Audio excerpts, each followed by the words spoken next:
Hey guys, it's Mariana, and today I'm going to be reviewing Spectre, which is the latest James Bond film and supposedly the last time we're actually going to see Daniel Craig as a 007. I was really excited to see this film. It was one of my most anticipated movies of 2015, and I have to say, after Skyfall, my expectations for Spectre were pretty high, particularly because Sam Mendes was coming back to direct. When this movie started, I thought it was going to be great because the opening is absolutely stunning. There is this long tracking shot in the middle of the Day of the Dead celebration in Mexico City. Everything looks great, and unfortunately, that actually ended up being my favorite part of the movie, which is not good. This isn't to say that I didn't have fun watching Spectre, but it was definitely a bit underwhelming for me. After that great opening scene and the title sequence, the actual movie starts and it splits into two storylines, which is where my problems with the movie begin. The first storyline has to do with the new head of the Joint Security Service, Max Denby, played by Andrew Scott, whom I just keep seeing as Moriarty from Sherlock. But anyways, he believes that the 00 program is outdated, it needs to be done with, and he's trying to push surveillance onto everything.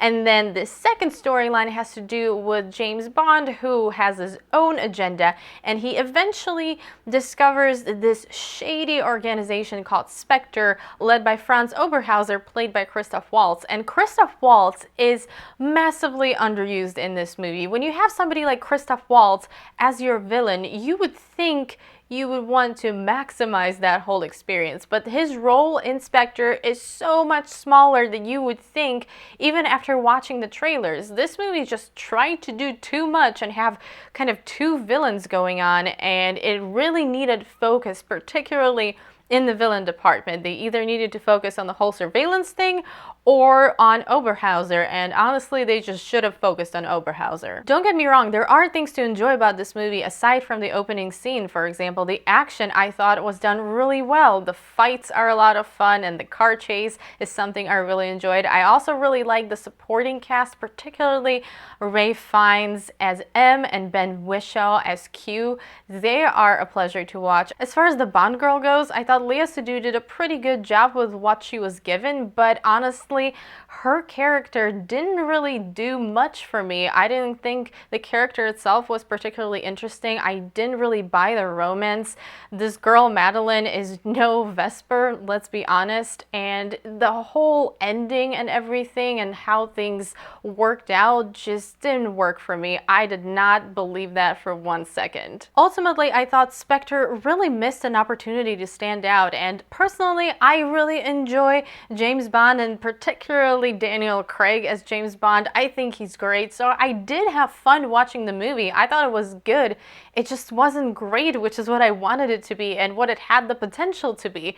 They had the most amazing potential for a villain in Christoph Waltz, which they decided to just not go with and have like 3 scenes with him, so the villain department was definitely lacking. And then it didn't have a particularly relatable story that I could connect to emotionally, or if they didn't want to go with a more personal, relatable story, they could have gone all out with the classic James Bond awesomeness and really brought the pacing tighter and the story tighter, but instead everything just kind of ended up feeling a little bit too long, and it didn't captivate me nearly as much as Casino Royale and Skyfall, which was really a shame. As I mentioned earlier, I did have fun watching Spectre, and I enjoyed it for what it was, and I am glad that I saw it in the theater. But if we are comparing Spectre to other Daniel Craig Bond movies, it is miles better than Quantum of Solace, because I just really dislike that movie, but it is not as great as Casino Royale or Skyfall. I'm going to be giving Spectre 3.5 out of 5 stars. If you like Daniel Craig as James Bond, I think you should still go see it in the theater because it is fun to watch, and it is good to see that kind of storyline completed in a way and the loose ends tied up, but just don't expect it to be the best Bond movie you've ever seen. Go in with realistic expectations. That's it for my review of Spectre. I hope you guys enjoyed the video. Thank you so much for watching. Let me know what you thought of the movie if you've seen it already. I would love to know. Just tell me everything in the comments below, and let me know what your favorite Bond movie is overall, not just within the Daniel Craig Bond, but I would love to know what your favorite is. If you enjoyed the video, don't forget to give it a thumbs up and also subscribe to my channel if you haven't already. I hope you're having an awesome day, and I will see you soon in my next video. Bye!